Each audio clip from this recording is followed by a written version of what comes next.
माता की। हाँ, आगे बढ़े हुए हैं।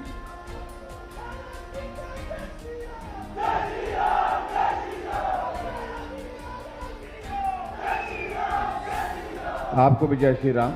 बस हो गया है। आज के इस बहुत ही जोश भरे कार्यक्रम में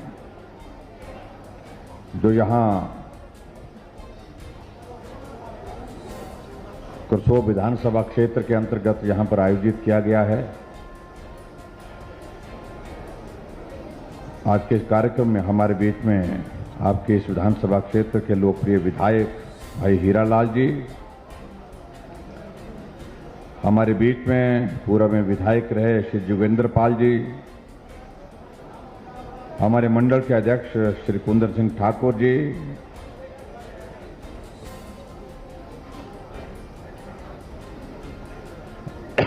यहां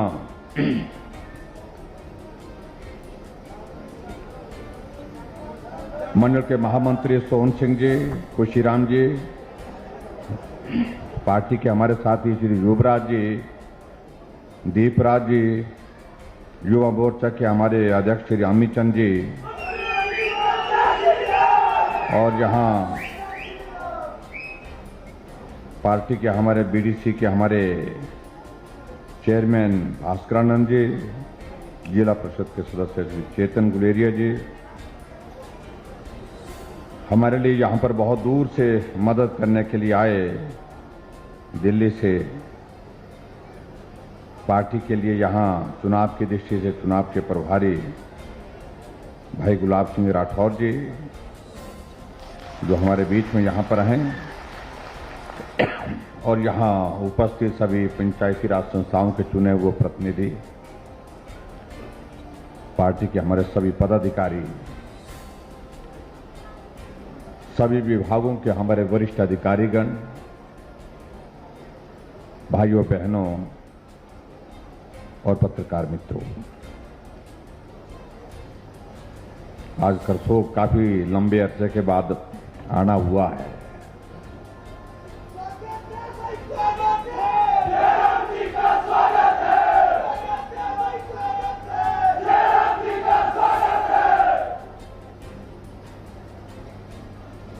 पिछले कल सैर थी, सैर की आपको बहुत बहुत बधाई। खोड़ मोड़ी खाई होगी आप लोगों ने।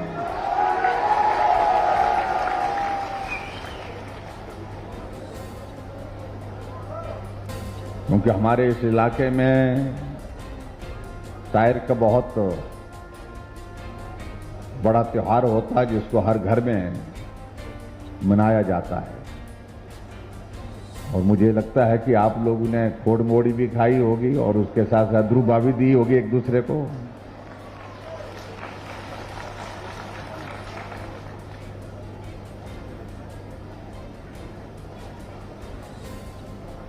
आज जब यहां आना हुआ है तो मैं यहां देख रहा हूं कि करसोग विधानसभा क्षेत्र में विकास के लिए अभी आपके विधायक महोदय जी अपनी बात कह रहे थे, और इनको लग रहा था कि कोई ऐसी बड़ी योजना ऐसी नहीं छूट ना जाए।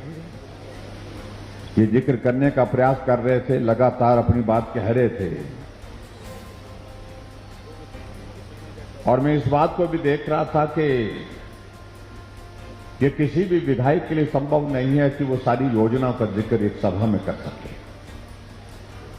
लेकिन फिर भी इनने बहुत तेजी से एक सांस में बोलने की कोशिश की, और इससे एक अंदाजा लगता है कि करसोग विधानसभा क्षेत्र में काम हुआ है, विकास हुआ है, हर जगह हुआ है, हर तरफ हुआ है।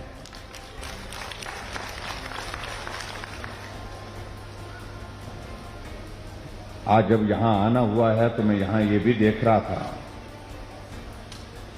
अभी हमारे साथ में यहां पर उद्घाटन और शिलान्यास की रस्म की गई।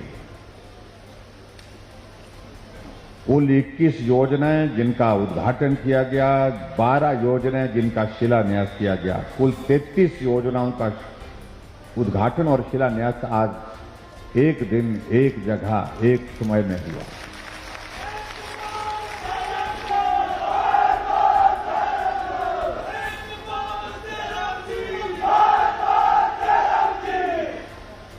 और इन योजनाओं पर जिनका हमने उद्घाटन किया 51.5 करोड़ यानी कि 51.5 करोड़ रुपए उस पर खर्च किया और उसके अलावा 36 करोड़ के लगभग जिनका हमने शिलान्यास किया है, जिस पर हमने आने वाले समय में खर्च करना है। अगर दोनों को मिलाया जाए कुल मिलाकर के 33 योजनाएं 90 करोड़ की लागत से आपके विधानसभा क्षेत्र के लिए समर्पित किए। उसके लिए मैं आपको बहुत बहुत बधाई देता हूं। सभी ने बाजी ताली रह गए, सभी ने नहीं बजाई भाई।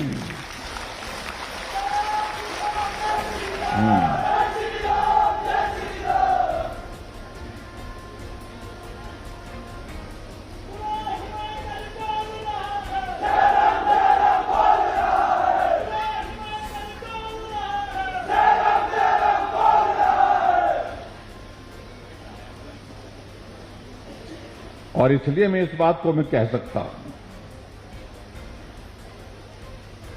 कि आपके इस विधानसभा क्षेत्र में जिन चीजों के बारे में कभी सोचा भी नहीं था वो भी सारी चीजें, काफी सारी चीजें आपके सामने हुई हैं। लेकिन फिर भी मैं ये मानता हूं कि विकास एक ऐसी चीज है जो कभी पूरी नहीं होती है। हर वक्त हर क्षेत्र की एक मांग रहती है, लोगों की इच्छा रहती है। वो भाई क्या हुआ? अच्छा।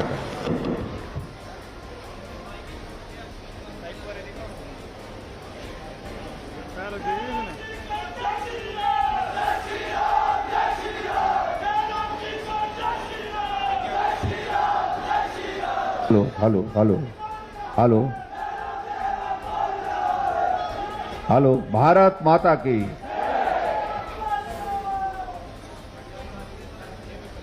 आज लोड भी ज्यादा हो गया थोड़ा सा।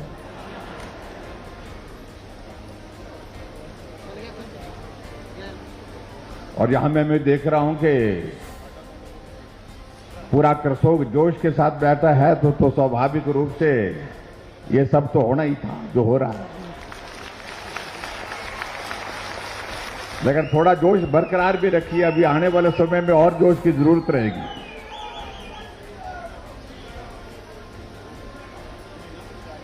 ये करसोग का इलाका, ये विधानसभा क्षेत्र, ये मेरा अपना क्षेत्र है, मेरा पड़ोस का क्षेत्र है, जहां आना जाना, मिलना जुलना, बैठना उठना आज का नहीं, हमारा सराज विधानसभा क्षेत्र का वर्षों का आपके साथ नाता है।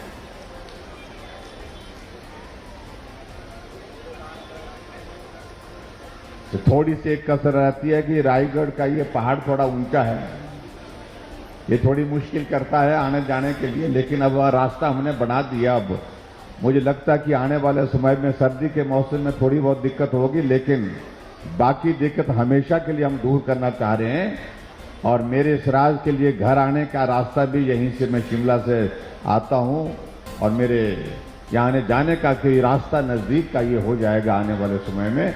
और तब आप लोगों से मिलते जुलते रहेंगे, आप सबसे बात करते रहेंगे।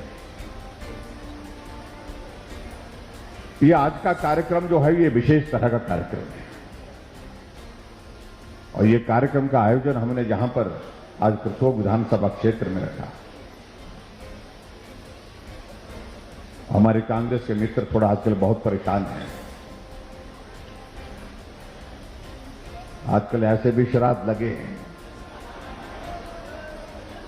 लेकिन श्राद्ध के समय, श्राद्ध के साथ साथ में उनका बहुत खराब वक्त चल रहा है, बुरा वक्त चल रहा है। हमने कहा भी कि ठीक आदमी से, ठीक पंडित से थोड़ा अपनी ये जंतरी दिखा लो।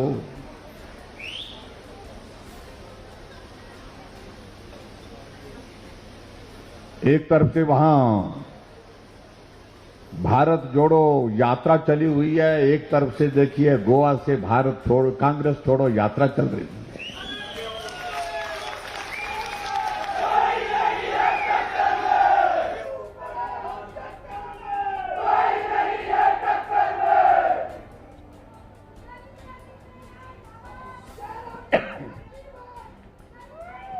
और बहुत हैरानी भी होती है कई बार।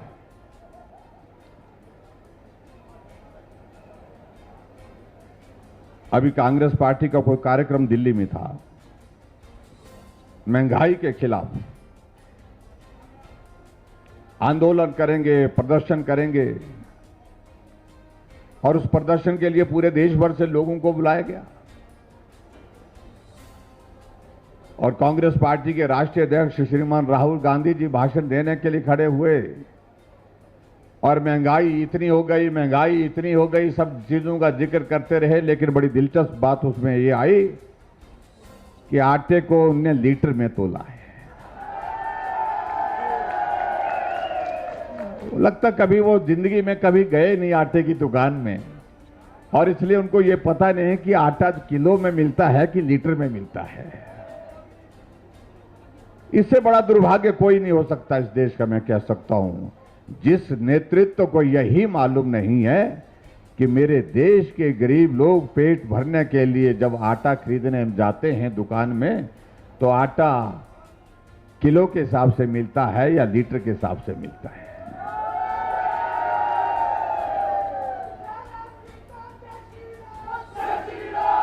और इसलिए तो ये हालात बने, क्योंकि कांग्रेस पार्टी के सब नेता इसी बात को कह रहे हैं कि हमारे नेता की हालत ये है, जिनको ये मालूम नहीं है कि आटा किलो में मिलता है या लीटर में मिलता है।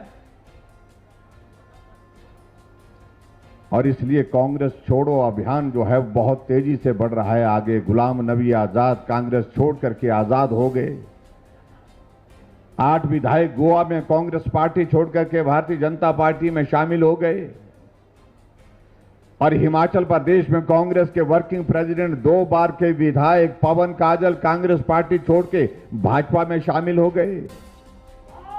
और हिमाचल में दूसरे विधायक नालागढ़ के विधायक 2 बार के विधायक कांग्रेस पार्टी के स्टेट के वाइस प्रेसिडेंट कांग्रेस छोड़ करके लखविंदर राणा वो पार्टी में हमारी पार्टी में शामिल हो गए। और परसों रामलाल जी ने भी अपनी बात कही, रामलाल ठाकुर जी ने भी अपनी बात कही कि मैं भी कांग्रेस पार्टी के उपाध्यक्ष के पद से त्याग पत्र देता हूं। हर आदमी मुख्यमंत्री बनने के लिए दौड़ रहा है। और यहां तक उनने अपनी बात कही आंखों में आंसू के साथ कि बहुत हो लिया, इस कांग्रेस पार्टी को हमने वर्षों से सींचा, लेकिन और इस दौर में ऐसा जलील होना पड़ेगा हमने कभी सोचा नहीं था। इसलिए जिसको देना है टिकट दीजिए, मुझे टिकट भी नहीं चाहिए, रख लीजिए अपने पास। और वैसे भी मैं रामलाल जी को कहना चाहता हूं, ये टिकट है भी किसी काम का नहीं है। क्या करेंगे इसका? अब स्थिति तो ये बन गई है कि अब कांग्रेसी भी अब अपने आप आ रहे हैं, हमारे साथ आ रहे हैं कि अब करना क्या बोलते हैं। हमने जोर लगाया लेकिन कितना कर लगाएंगे बोलते हैं। जब दिखाई दे रहा है कि कुछ नहीं होने वाला है, तो ऐसे में बेहतर होगा कि जो पार्टी ना देश के लिए कुछ कर सकती है, ना प्रदेश के लिए कुछ कर सकती है, ना समाज के लिए कुछ कर सकती है, तो ऐसे में बहुत बड़े स्तर पर यह अभियान चल पड़ा है कांग्रेस पार्टी को छोड़ने का।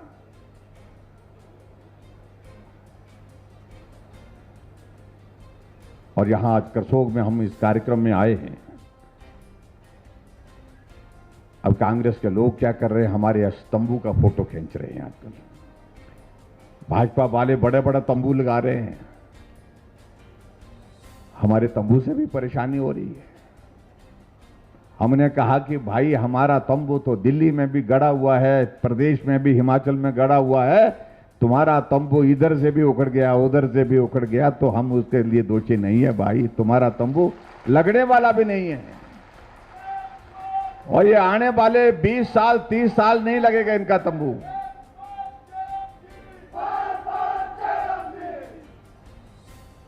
लेकिन मुझे इस बात की खुशी है कि हिमाचल प्रदेश में हमारी सरकार का कार्यकाल पूरा होने जा रहा है।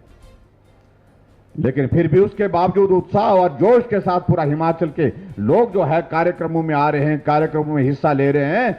और इसलिए क्योंकि कोरोना के बावजूद भी कहने के लिए हम 5 वर्ष कह रहे हैं, लेकिन 5 वर्षों में सही मायने में काम करने का मौका सिर्फ 3 वर्ष मिला है। 2 वर्ष तो उस कोविड के नाम पर निकल गए, लेकिन फिर भी हर क्षेत्र में काम हुआ, हर क्षेत्र के साथ हर समाज के लिए काम हुआ, हर वर्ग के लिए काम हुआ। आदरणीय प्रधानमंत्री नरेंद्र मोदी जी ने पूरे देश में 75 वर्ष आजादी के बीतने के पश्चात एक कार्यक्रम पूरे देश भर में एक अभियान के रूप में चलाया कि हर विभाग के माध्यम से कार्यक्रम करेंगे। इस 75 वर्ष की यात्रा, स्वतंत्रता की इस यात्रा का हम जिक्र लोगों के सामने करेंगे। और इसलिए बहुत बड़ी श्रृंखला कार्यक्रमों की बना करके पूरे देश में आजकल वो कार्यक्रम चल रहे हैं। और अभी आपने देखा होगा कि 15 अगस्त का कार्यक्रम हुआ और प्रधानमंत्री जी ने एक निवेदन किया कि इस भारत को आजाद हुए 75 वर्ष हुए, क्या भारत का हर नागरिक यह तय कर सकता, कि हर व्यक्ति यह तय कर सकता है कि मैं आज के दिन अपने घर में, हर घर में तिरंगा लगाऊंगा। एक उनने आह्वान किया, हर घर तिरंगा, घर घर तिरंगा। और आज भी मैं करसोग में आते हुए देख रहा था, अभी भी कई घरों में वो तिरंगे झंडे 15 अगस्त को जो लहराए गए हैं, लगाए गए हैं, आज भी वो सामने लगे हुए हैं। हमारे कांग्रेस के मित्र कहने लगे कि इससे क्या होगा, होने की कोई बात नहीं है।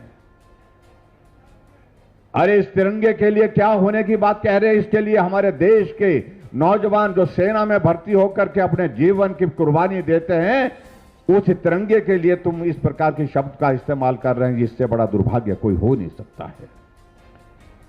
यह आजाद भारत का प्रतीक है। भारत अपने पांव पर खड़ा है। और आज इस तिरंगे को लेकर के अभी हाल ही में आपने देखा होगा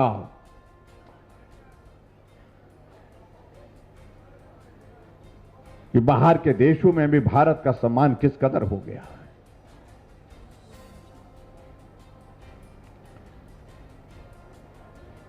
भारत के प्रधानमंत्री अगर विदेश जाते हैं, कहीं अंतर्राष्ट्रीय मंच पर खड़े होकर के कहीं किसी से बात कर रहे होते हैं, तो दूसरे देश के राष्ट्राध्यक्ष भी इंतजार कर रहे होते हैं कि हमको भी 2 मिनट, 1 मिनट, 1 पल हमको मोदी जी से बात करने के लिए मिले। इस बात के लिए ताक में रहते हैं, उनके पास जाने के लिए ललायित रहते हैं। और ऐसा नेतृत्व भी रहा भारत का, जो अंतर्राष्ट्रीय मंच पर खड़ा होकर के कोने में खड़ा, लेकिन कोई ना देख रहा है, ना कोई पूछ रहा है, ना कोई बात कर रहा है। नेतृत्व भारत का है, उसके प्रति, उनके प्रति हमारा सम्मान है। लेकिन ऐसा दौर रहा,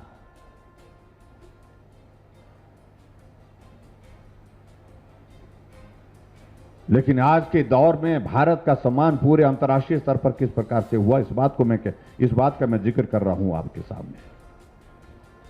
और भाई और बहनों, जहां तक रही बात हिमाचल प्रदेश की, आज हिमाचल प्रदेश का ये हमारे लिए भी संयोग की बात है। हिमाचल प्रदेश के भी गठन के, हिमाचल प्रदेश के बने हुए 75 वर्ष हुए हैं, 75 ईयर्स। और इसलिए हमने आज के इस तरह के कार्यक्रमों का आयोजन किया है। जो हमारे कांग्रेस के मित्र इस बात का जिक्र कर रहे हैं, ये तंबू क्यों लगाए जा रहे हैं, ये हमने इसलिए लगाए हैं कि हम हिमाचल प्रदेश की उस जनता का, उस जनता जनार्दन का अभिनंदन कर सके, धन्यवाद कर सके, जिस जनता ने हिमाचल प्रदेश को 75 वर्षों में खून पसीने से मेहनत करके, परिश्रम करके आगे बढ़ाने में योगदान दिया है। उनका अभिनंदन, उनका स्वागत, उनका धन्यवाद हम सार्वजनिक मंच से कर सके। हम जब साथियों के साथ बैठे थे, बात कर रहे थे,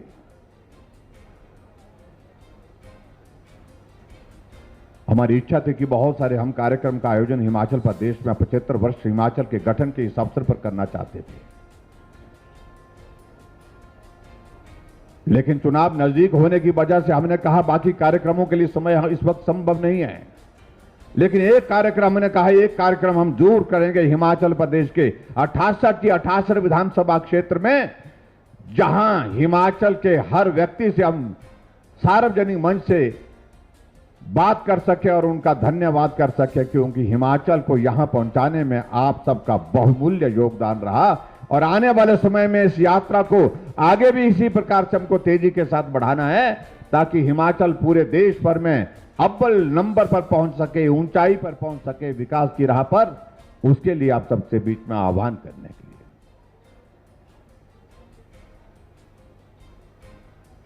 हमने कांग्रेस के मित्रों को कहा कि अवसर तो आपके पास भी, तब हिमाचल प्रदेश के 50 साल हुए थे, उस वक्त भी आप जो है हिमाचल प्रदेश में लोगों को आभार व्यक्त करने के लिए कह सकते थे, आप भी जा सकते थे, लेकिन उनके पास ही सोचने की गुंजाइश नहीं है।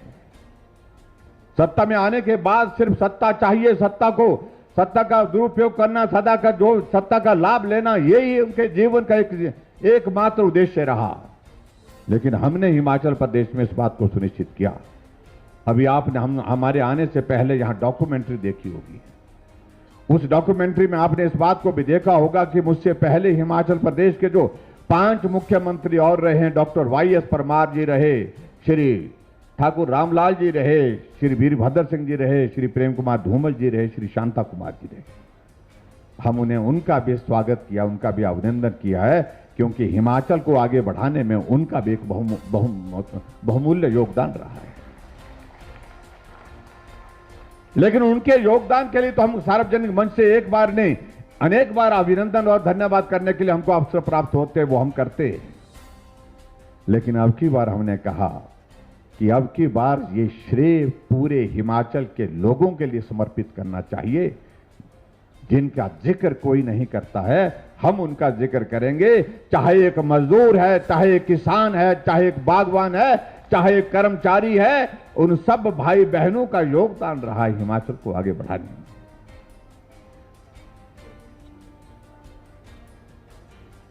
जब हिमाचल बना तो हिमाचल की उस वक्त की आबादी 11 लाख थी, आज 17 लाख से ज्यादा हो गई। जब हिमाचल बना था उस वक्त हिमाचल प्रदेश की साक्षरता दर 4.8 थी, आज हमारी साक्षरता दर केरल के मुकाबले में है। केरल से हम आगे भी हो सकते हैं अगर आज के आंकड़ों को अगर हम जिक्र करें। 90% से ऊपर हिमाचल की आज साक्षरता दर है, और महिलाओं में उस वक्त साक्षरता दर जो है मात्र 2% थी, यानी कि 100 महिलाओं में से 2 पढ़ी होती थी, बाकी तो नहीं पढ़ी होती थी। जब हिमाचल बना तो उस वक्त हिमाचल प्रदेश में सड़कों की लंबाई 228 किलोमीटर थी, आज सड़कों की लंबाई हिमाचल प्रदेश में 39,000 किलोमीटर है।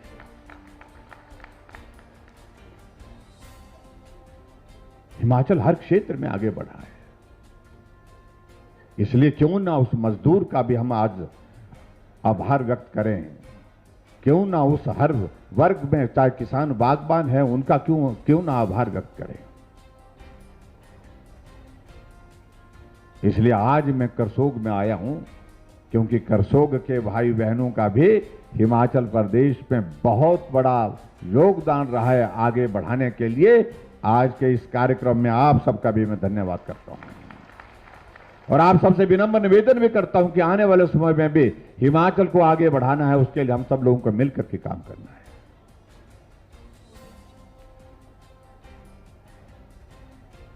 पांच वर्ष के इस कार्यकाल जो पूरा होने जा रहा है, उसमें आप सबका सहयोग मिला, समर्थन मिला, आप सबका आशीर्वाद मिला, उसके लिए मैं जीवन भर एहसान चुकता नहीं कर सकता। हम गांव के रहने वाले, हम काम करने पर विश्वास करते, और कभी नहीं सोचा था कि ऐसा वो अवसर भी आएगा कि मुझे इस दायित्व पर रह करके काम करने का मौका मिलेगा। आप सबकी दुआएं, आप सबकी शुभकामनाएं रही, और आदरणीय प्रधानमंत्री नरेंद्र मोदी जी, अमित शाह जी और जगत प्रकाश नड्डा जी, सबका आशीर्वाद मिला, पार्टी के नेतृत्व का। आज एक मजदूर के परिवार से भी हिमाचल प्रदेश का मुखिया हो सकता है, ये साबित करके किया।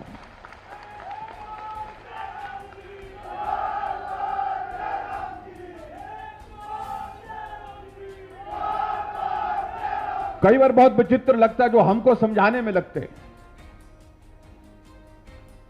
कुछ लोग ऐसे हैं जो अपने को बहुत बड़ा मानते हैं।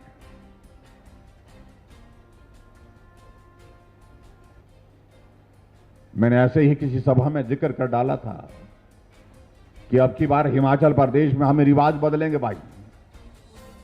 और रिवाज बदलने की बात मैं आज से नहीं कर रहा हूं, मैं रिवाज बदलने की बात मैं पहले दिन से कर रहा हूं हिमाचल प्रदेश में। और हमने रिवाज बदलने की शुरुआत पहली कैबिनेट की बैठक से की है। जब सरकार बनती थी हिमाचल प्रदेश में, रिवाज यह बना हुआ था कि पुरानी सरकार के योजनाओं को रद्द करने की घोषणा होती थी, पुरानी सरकार के नेताओं के खिलाफ मामले दर्ज करने की घोषणा होती थी। हमने कहा यह हिमाचल है, हिमाचल को देवभूमि कहा जाता है और ये देवभूमि हिमाचल प्रदेश में इस संस्कृति को हमको नहीं बढ़ाना चाहिए, इसको बंद करना चाहिए। ये जो रिवाज बदले की भावना से काम करने का शुरू हो चुका है, इसे बंद करना चाहिए और उस रिवाज को हमने बंद किया। और आज मुझे 5 साल होने जा रहे हैं, कोई उंगली उठा करके कहे मुझे कि आपने बदले की भावना के साथ किसी के साथ काम किया। यह प्रदेश अपना है, सब अपने मिलकर के काम करें, आगे बढ़ें। यह आज की जरूरत है, यह प्रदेश की जरूरत है। तो हमने पहले दिन से रिवाज बदलने की शुरुआत की है। सरकार बदलती थी तो यहां टोपियां बदल जाती थी। जो टोपी हमारी पहचान होती थी, सिर की टोपी, हिमाचली टोपी, दूर से पहचाने जाते हम हिमाचली। लेकिन सरकार बदलती थी तो सरकार के हिसाब से कभी हरे रंग की टोपी चढ़ जाती थी सिर पर और कभी लाल रंग की टोपी चल जाती थी। और कई तो लोगों ने ऐसे तरीका निकाल रखा था कि सरकार के हिसाब से टोपी का रंग पहन करके उस हिसाब की टोपी ले करके काम करने के लिए जाते थे और अपना काम भी निकाल करके आ जाते थे। अरे टोपी ये सबकी है भाई, ये हिमाचल की है। चाहे हरी है, चाहे लाल है, चाहे कुल्लू की है, चाहे रामपुर की है, चाहे वो किन्नौर की टोपी है, चाहे सिरमौर की टोपी है, चाहे वो कोई भी टोपी हिमाचल की है। मेरे हिमाचल की टोपी मेरे सिर पर जो है, मेरी पहचान है, हिमाचल की पहचान है, हिमाचल की शान है। हमने कहा ये टोपी का रिवाज बंद करना चाहिए और हमने किया। हमने कहा ये रिवाज गलत है, तो रिवाज बदलने की बात हम आज नहीं कह रहे, हम पहले दिन से कर रहे हैं।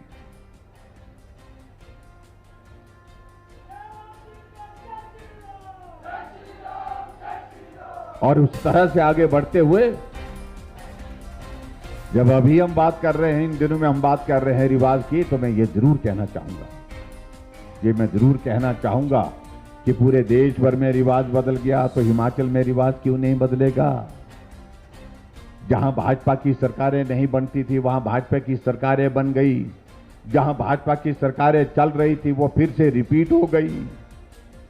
उत्तराखंड में जब से उत्तराखंड बना था, हिमाचल वहां पर उत्तराखंड में कभी सरकार फिर से नहीं बनती थी, 5 वर्ष के बाद बदल जाती थी। रिवाज बदला, भाजपा की सरकार फिर से बनी, धामी जी थे, धामी जी फिर मुख्यमंत्री बने। 37 वर्षों से उत्तर प्रदेश में हर बार 5 वर्ष के बाद सरकार बदल जाती थी, लेकिन अब की बार रिवाज बदला, योगी जी थे, योगी जी फिर बन गए। हरियाणा हमारा पड़ोस का राज्य, जहां पर हमारी सरकार बनती ही नहीं थी, 2014 में सरकार बनी भाजपा की, मनोहर लाल जी मुख्यमंत्री बने। 2019 में 5 वर्ष का कार्यकाल पूरा करने के बाद रिवाज बदला, फिर मनोहर लाल जी आज फिर मुख्यमंत्री हैं। गोवा में, गुजरात में, आपके स्थिति मणिपुर में। हमने कहा जब पूरे देश में रिवाज बदल गया तो हिमाचल प्रदेश में ये 5-5 साल का रिवाज बंद करना चाहिए ना। सब बोलो भी एड नहीं तो बोल देकर ना खट्टी की रहनी पड़ेगी। अगर आप चाहते हैं रिवाज बदलना चाहिए तो मैं चाहूंगा कि ये सब लोग जो है नारा लगाएं, भारत माता की, भारत माता की, भारत माता की। रिवाज बदलना चाहिए ना, बदलना चाहिए तो करो शुरुआत भाई। और ये शुरुआत हमको, जाओ आजकल मंदिर जाकर के पूजा पाठ करके जो है आगे बढ़ो और कांग्रेस के लिए जगह नहीं बच पाई है, देश में कहीं भी गुंजाइश नहीं बच पाई है, यहां तलाशने की कोशिश कर रहे हैं। और यहां मुझे बड़ी हंसी आई इस बात को लेकर के कि आजकल युवाओं को गुमराह करने की कोशिश कर रहे हैं और बेरोजगार यात्रा निकाल रहे हैं। जो कांग्रेस पार्टी देश में 50 साल तक सत्ता में रही और सबसे ज्यादा बेरोजगारी अगर देश में हुई है तो उनके कार्यकाल में हुई है। और ऐसा आज ड्रामा करने की कोशिश कर रहे हैं कि बेरोजगारों के हित की रक्षा हम करने वाले। और एक श्रीमान जी यहां भी आए थे, हमारे करसोग में भी आए थे मेकल में कोई यात्रा करने के लिए। अपनी अपनी पार्टी का कार्यक्रम करिए, मुझे कोई आपत्ति नहीं। उनको इस बात को मालूम होना चाहिए कि इस प्रदेश में बहुत लंबे समय तक उनके ही परिवार ने शासन किया था और ये बेरोजगारी जयराम के राज में 5 वर्ष में नहीं बढ़ी है। जो यहां लंबे समय तक बार बार मुख्यमंत्री रहे उनके कार्यकाल में बढ़ी है। इस बात को उनको समझना चाहिए, ये नौजवानों को भी समझना चाहिए। आज कह रहे हम इतने बेरोजगारों को रोजगार देंगे, हर बार आप यही नौजवानों को कहते रहे।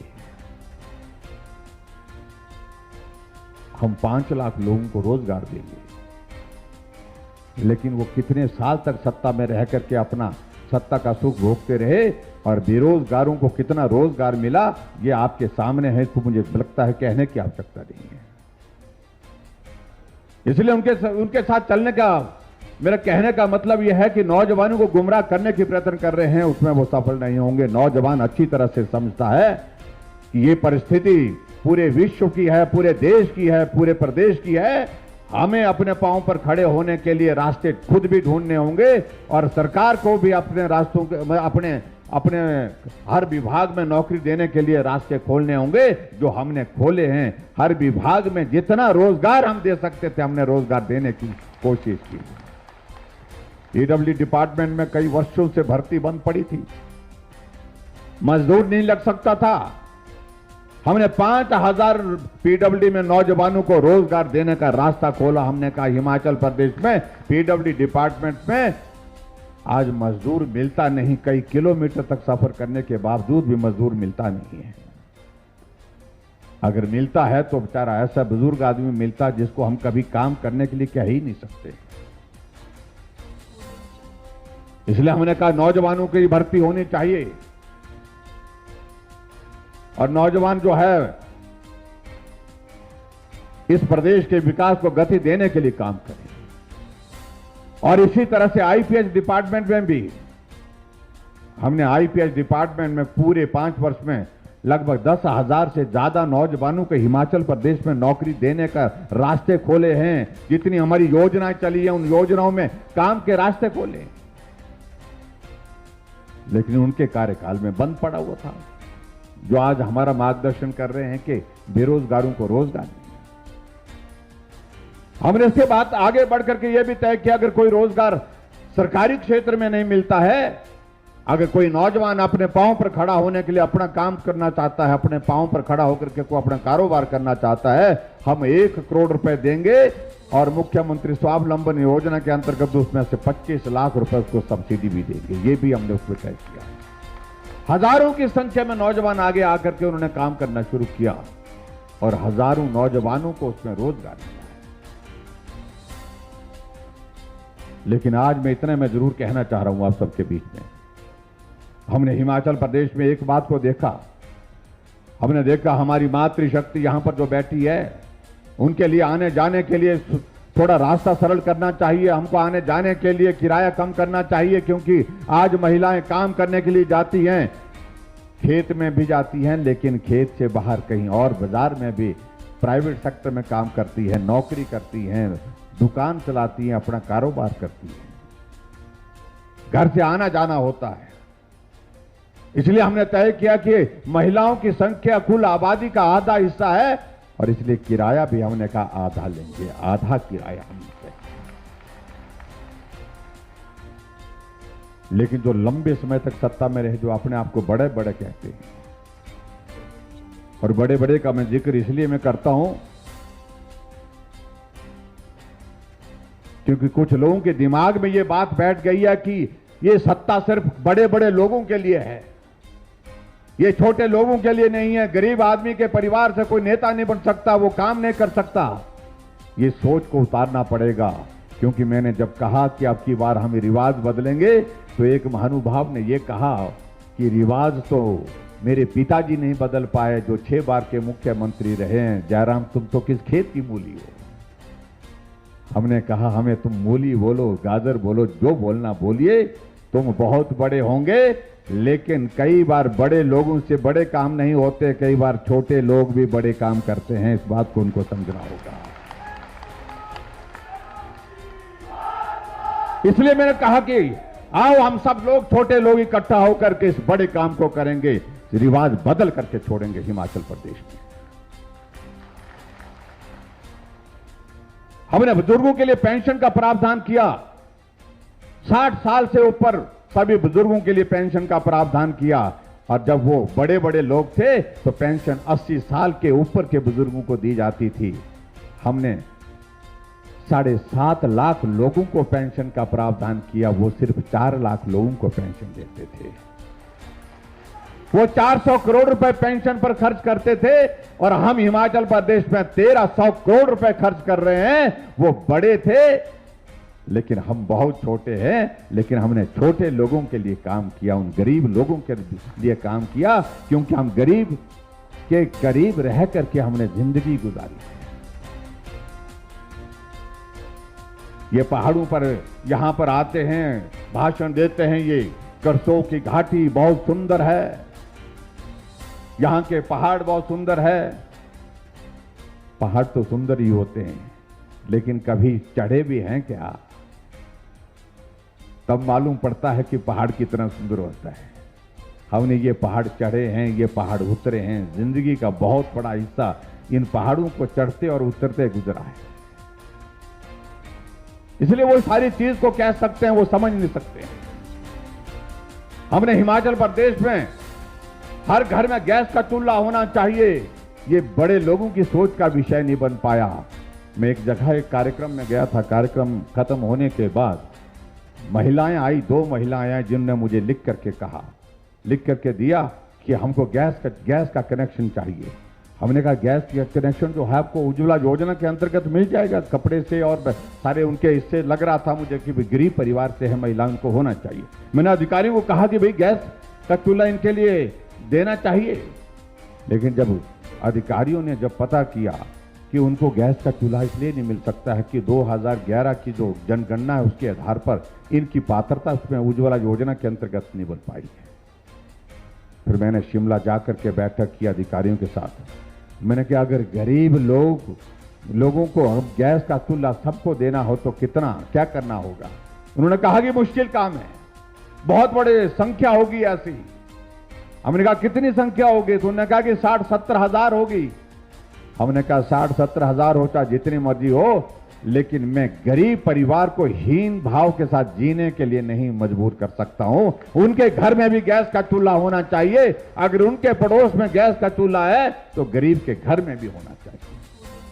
हमने गृहिणी सुविधा योजना की शुरुआत की और हिमाचल प्रदेश में 3,65,000 गैस के चूल्हे घर घर में पहुंचाए। एक भी परिवार नहीं छोड़ा हिमाचल में गैस के चूल्हे के बिना, और गरीब लोगों के घर में भी गैस का चूल्हा पहुंचाया। लेकिन जो बड़े लोग थे उनको यह ख्याल नहीं आया, क्योंकि उनके घर में गैस का चूल्हा एक नहीं 4 लगे। उन्हें मालूम नहीं है कि गरीब आदमी को जब खाना बनाना पड़ता है किस प्रकार से लकड़ी जंगल से काट करके लानी पड़ती है। उसके बाद, क्योंकि मैंने बचपन में देखा है, हम छोटे छोटे होते थे, हमने अपने मां बाप को कभी भी खेत से आते हुए खाली हाथ आते देखा नहीं। लकड़ी का बोझ हमेशा हमने इस बात को देखा, चाहे वो लकड़ी का एक ठेला है, चाहे वो लकड़ी का पूरा बोझा है, पीठ पर चढ़ा ही होता था। हमारी चाहे माताएं होती थी, चाहे बहनें होती थी, बुजुर्ग होते थे, क्योंकि सबके मन में एक ही बात होती थी कि घर में खाना तब बनेगा जब लकड़ी घर में होगी, जब चूल्हा जलेगा। हम स्कूल में पढ़ते थे, स्कूल की छुट्टी के बाद हमारे जिम्मे भी ये काम होता था। चलो भाई रोटी खाओ और चलो बोलते हैं। कहां जाना? जंगल जाते थे, हम भी लकड़ी वहां से ले आते थे, जंगल से लकड़ी लाते थे। और सर्दी का मौसम आता था यहां करसोग में, तो आपके गर्मी है, लेकिन मेरे तो वहां पर काफी सर्दी है, लेकिन आपका इलाका भी काफी सर्दी का इलाका है। यहां पर 3 महीने के लिए लकड़ियां इकट्ठा करके रखनी पड़ती थी कि नहीं रखनी पड़ती थी? है पता? अब आजकल रखते हैं, कम ही रखते हैं। जैसे गए चट की और बस फटाफट चाय हाथ में। हमने इस पीड़ा को बहुत करीबी से देखा। हमने कहा ये गैस होना बहुत जरूरी है, हर घर में गैस होना जरूरी है, इसलिए गैस का चूल्हा घर तक पहुंचाया। क्योंकि लकड़ी का बोझ कई बार हम छोटे छोटे होते थे, जब पीठ में डालते थे तो बड़ा मुश्किल होता था चलना। कई बार गिर भी जाते थे, कई बार लकड़ी गिर जाती थी, कई बार खुद गिर जाते थे। ऐसा जिंदगी का बहुत सारा वक्त ऐसा गुजरा है भाई, इस बात को हम अनुभव करते हैं, खुद महसूस करते हैं। लेकिन ये इसलिए मैं कह रहा हूं क्योंकि वो बड़े लोग थे, उनकी पीठ पर लकड़ी का बोझ कभी नहीं पड़ा। हमने उस बोझ को एक बार नहीं अनेक बार ढोया। कोई हमारा गरीब आदमी अगर बीमार हो जाए, हॉस्पिटल में एडमिट हो जाए, डॉक्टर कहे इसके लिए ज्यादा पैसा लगेगा, ज्यादा समय लगेगा, कैसे करेंगे इलाज? गरीब के पास पैसा नहीं इलाज करने के लिए। और ऐसे हालात में एक परिस्थिति ऐसी बनती थी, कई बार वो गरीब जो अब मरीज होता था, वो उठ करके बिस्तर से उठ करके परिवार वालों को कहता था चलो घर चलो, अब इससे ज्यादा नहीं हो सकता है, जगह जमीन गिरवी नहीं रख सकते हैं। और इस बीच में जिंदगी उसकी पूरी हो जाती थी, दौर में पीड़ा थी। लेकिन कभी सोचा नहीं, जो लंबे समय तक सत्ता में रहे, बार बार सत्ता में रहे, बड़े बड़े लोग सत्ता में रहे, लेकिन हमने इस बात को सोचा। मैं इस बात का मैं जिक्र करता हूं कई बार। हम स्कूल में पढ़ते थे, मेरी मां बीमार हो गई, काफी बीमार हो गई, तो उनको हॉस्पिटल ले गए। हॉस्पिटल से फिर कहा गया इनको भी मंडी ले जाना पड़ेगा। मंडी में जब डॉक्टर ने चेक किया तो कहा कि इनका ऑपरेशन होगा, रसौली है, बहुत बड़ी है,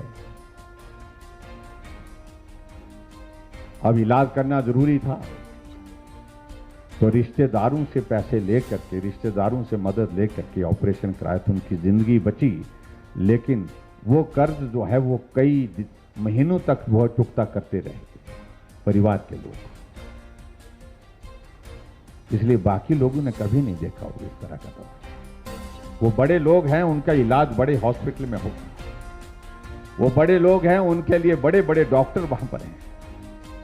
लेकिन गरीब आदमी जब बीमार होता है, अपने रिश्तेदारों से सहयोग लेता है, अपने सगे संबंधियों से मदद लेता है, तब जाकर के उस मरीज का इलाज करता है। जब वो इलाज करने की स्थिति में पैसे की वजह से नहीं हो पाते हैं, तो जिंदगी खत्म हो जाती है उस चीख पुकार के बीच में, इसके सिवाय कोई और बात नहीं होती थी। लेकिन ऐसी स्थिति में हमने इस सारी चीज को देखा है, और इसलिए हमने कहा गरीब आदमी के इलाज के लिए कुछ मदद का रास्ता निकालना चाहिए। आयुष्मान भारत आदरणीय प्रधानमंत्री नरेंद्र मोदी जी ने पूरे देश के लिए शुरू की, और हमने कहा हिमाचल प्रदेश में जो बाकी गरीब लोग बचे हैं, उनका इलाज का जिम्मा हम लेंगे, सरकार लेंगे। 5 लाख रुपए का हेल्थ का कवर देकर के हिम केयर की शुरुआत की। आज कोई गरीब आदमी अगर बीमार होता है, अगर पैसे नहीं है उसके पास, वो हिम केयर का कार्ड जेब में डाल करके जाता है, उसे मालूम है कि इससे मेरा इलाज होगा। बड़े बड़े लोग इन चीजों को नहीं सोच पाए, उनके सोच का विषय इसलिए नहीं बना कि वो बहुत बड़े थे। और इसी तरह से मैं ये भी कहना चाहता हूं, हमने उन लोगों के लिए भी हिमाचल प्रदेश में मदद का रास्ता निकाला जो बिस्तर पर पड़े हैं, जो चल नहीं सकते, अपना काम नहीं कर सकते, ऐसी लाचार व्यवस्था है उनकी, क्योंकि उनको बीमारी ऐसी लग गई जिस बीमारी के कारण सारी जिंदगी भर उनको बिस्तर पर रहना पड़ेगा।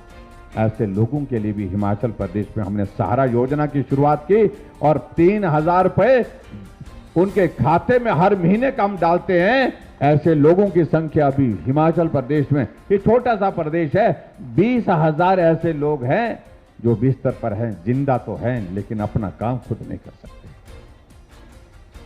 लेकिन बड़े बड़े लोगों का सोचने का विषय नहीं बन पाया।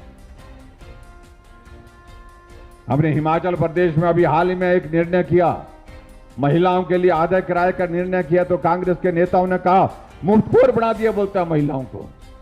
और ये मातृशक्ति यहां पर बैठी है, मैं आपसे इस बात के लिए निवेदन जरूर कहना चाहूंगा कि जिस प्रकार के शब्दों का इस्तेमाल कांग्रेस के लोगों ने कहा कि मुफ्तखोर बना दिया महिलाओं को, उनसे ये हिसाब पूछना चाहिए। अभी ये चुनाव का दौर आएगा, आप उनसे इस बात को पूछिए, हमने मदद की है, हमने मुफ्त नहीं किया है, किराया पूरा मुफ्त नहीं किया हमने तो इतना किया कि आपका आने जाने का जो है तरीका सरल हो जाए, कम खर्च हो जाए आपका, उसमें आधा किराया माफ किया है, मुफ्तखोर नहीं बनाया है। और कांग्रेस के मित्रों को पूछना चाहिए कि तुम तो बहुत बड़ी बातें कहते हो, हमको मुफ्तखोर कहा और अभी हाल ही में गारंटी देने के लिए घोषणा की इन लोगों ने कि हम अगर सरकार में सत्ता में आएंगे तो हम हिमाचल प्रदेश में महिलाएं जो 18 साल से ऊपर की हैं उन महिलाओं को 1500 रुपए महीने का देंगे। आखिर किसको बेवकूफ बना रहे हो, किसको गुमराह कर रहे हो? और ये कहने के लिए, घोषणा करने के लिए छत्तीसगढ़ के मुख्यमंत्री को शिमला बुलाया गया। और मैं ये जरूर कहना चाहता हूं, मैं उनसे पूछना चाहता हूं, क्या बघेल जी जो चीफ मिनिस्टर हैं वहां के छत्तीसगढ़ के, क्या वो अपने प्रदेश में महिलाओं को दे रहे हैं 1500 रुपए दे रहे हैं? क्या नहीं दे रहे हैं। जब अपने प्रदेश में नहीं दे रहे हैं तो हिमाचल प्रदेश में इस प्रकार की गुमराह करने वाली बातें नहीं करनी चाहिए। और साथ में कहा, गारंटी दी कांग्रेस के लोगों ने कि हम गारंटी देते हैं, हम सरकार में आएंगे तो हम 300 यूनिट बिजली के फ्री देंगे। अरे हम 125 यूनिट तो पहले ही हम दे रहे हैं, तुम आएंगे तो कह रहे हो। और हम तो शुरू कर चुके, जुलाई महीने के बाद हिमाचल प्रदेश में हमने 125 यूनिट जो है आप सब लोगों को जीरो बिल के साथ दी है।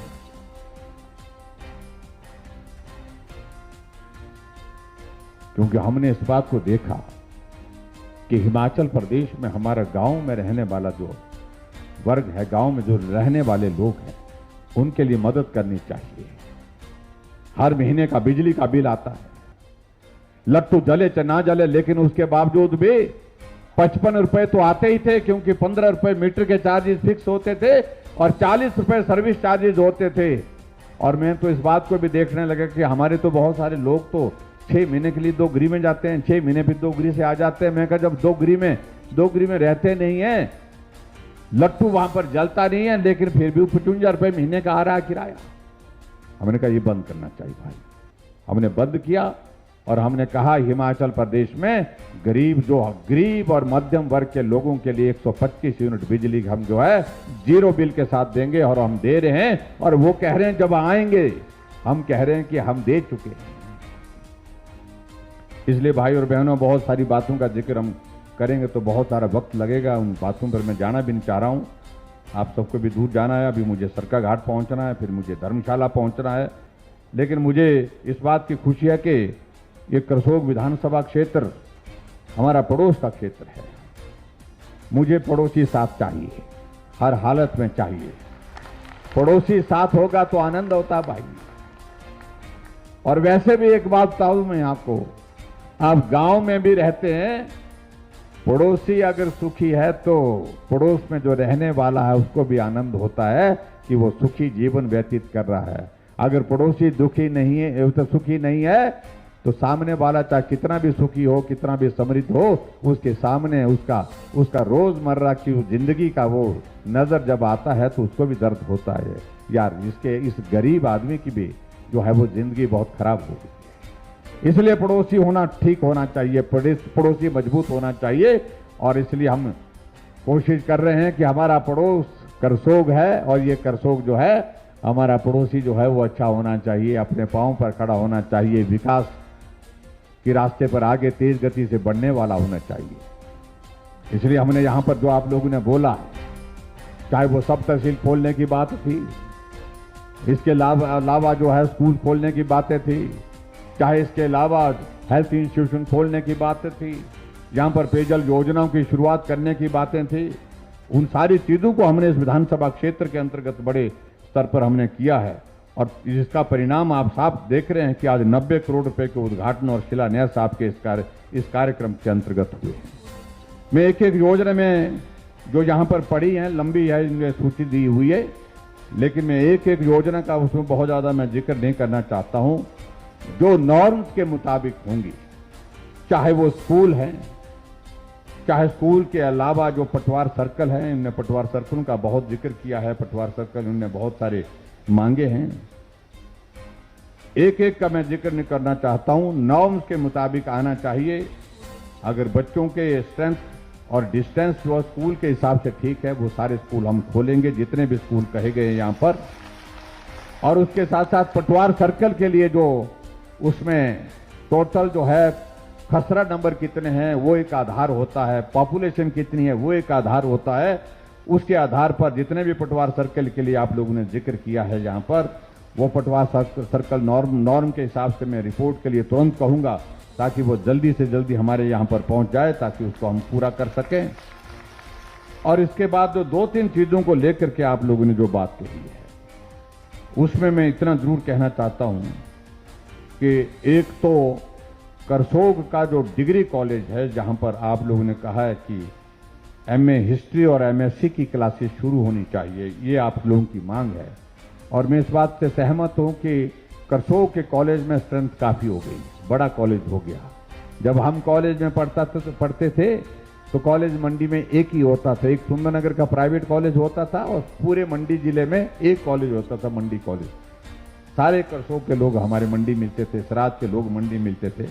अब करसोग में कॉलेज है, बड़ा कॉलेज है, अच्छी संख्या है यहां पर, लेकिन ये एमएससी की क्लासेस यहां लगाने की जो बात कही और एमए हिस्ट्री की क्लासेस, मैं ये घोषणा करता हूं, ये दोनों चीजें आपके कॉलेज में हम शुरू करेंगे, ताकि आप सबके यहां पर ये सुविधा आपको बेहतर ढंग से हो सके। 2 जगह उप स्वास्थ्य केंद्र खोलने की जो बात कही है, ये दोनों जगह की वो भी मैं रिपोर्ट लेता हूं, क्योंकि कि जिस पंचायत में पीएससी होती है वहां पर स्वास्थ्य उपकेंद्र हम जनरली नहीं खोलते हैं, और ये दोनों जगह आप लोगों ने पोखी और दूसरा ये कौन शंख में, दोनों जगह आप लोगों ने कहा है, मैं इसकी भी मैं रिपोर्ट मांग लूंगा। और दोनों जगह अगर नहीं होंगे, पंचायत में कोई हेल्थ इंस्टीट्यूशन नहीं होगा, तो दोनों जगह खोलेंगे, ये भी मैं आपके बीच में कहना चाहता हूं। स्कूलों के बारे में मैंने कह दी, पटवार सर्कल के बारे में मैंने बात कह दी आपको। और उसके अलावा जो एक बात आप लोगों ने और कही, जो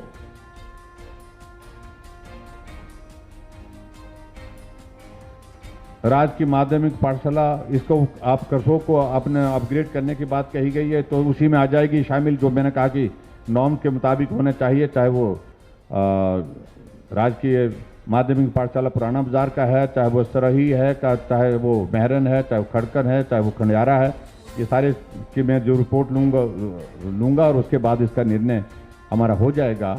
एक और चीज़ जो आप लोगों ने कही है यहाँ पर, और वो कही है आप लोगों ने कि तत्तापानी में जो हमारी वेटनरी डिस्पेंसरी है, इसको अपग्रेड करने की जो बात कही है।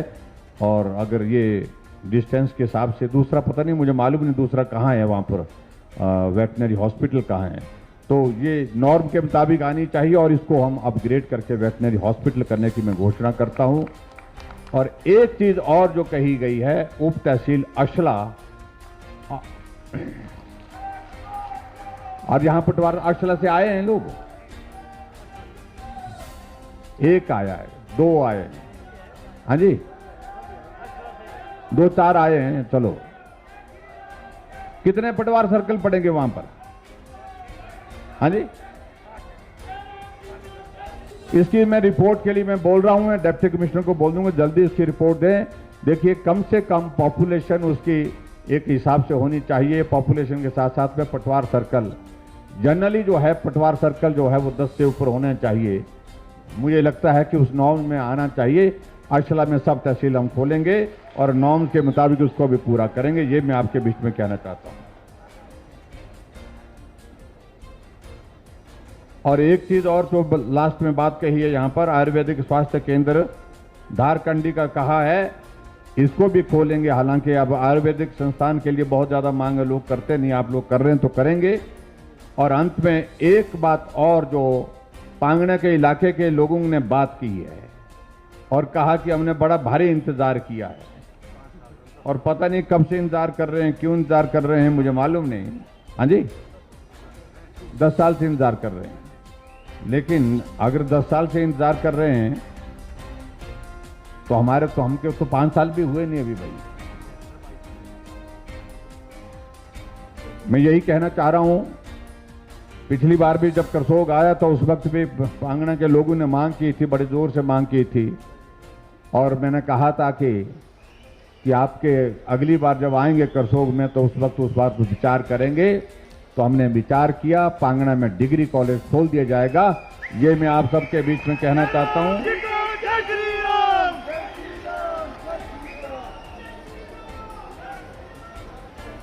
और इसके अलावा जो बाकी सारी चीजें हम बैठ करके कर लेंगे। एक जगह फॉरेस्ट रेस्ट हाउस की ओर से एक मांग आई है, सोरता में मांग दी है भैया। एक इतने नहीं होने रेस्ट हाउस में, एक आधा हो ना, कहां से। और खन्योल बगड़ा दोनों जगह जो है ये बहुत ऐतिहासिक स्थान है। दोनों जगह छोटे इंस्पेक्शन जो हट जो है वो बनाने के लिए हम फॉरेस्ट डिपार्टमेंट की ओर से इस बात के लिए निर्णय करेंगे और ताकि यहां पर दोनों जगह जो इस प्रकार की एक सुविधा हो सके। और मैं अंत में आप सबसे यही निवेदन करना चाहता हूं कि 2 महीने के बाद हिमाचल प्रदेश में जो विधानसभा का चुनाव है तो करसोग वाले क्या करेंगे? भाजपा का विधायक चुन करके भेजेंगे? सब बेचने लगे बोलते हैं। अगर करसोग से विधायक भाजपा का आएगा तब काम करेंगे भाई, ये पक्की बात है, देखना है। दोहरी गलत करनी है। लेकिन मैं वादा चाहता हूं कि करसोग भाजपा के साथ होना चाहिए, करसोग जयराम ठाकुर के साथ होना चाहिए, पड़ोसी साथ में होना चाहिए। इस बात का वादा आप करिए और निश्चित रूप से आपके इस विधानसभा क्षेत्र के विकास की जिम्मेवारी हम लेंगे। इतनी बात कहते हुए मुझे पूरा भरोसा है हिमाचल प्रदेश में जब रिवाज बदलने की बात चलेगी तो करसोग चट्टान की तरह हमारे साथ खड़ा होगा, ऐसा मुझे पूरा भरोसा है। इतनी बात कहते हुए आप सबका बहुत बहुत धन्यवाद। नमस्कार।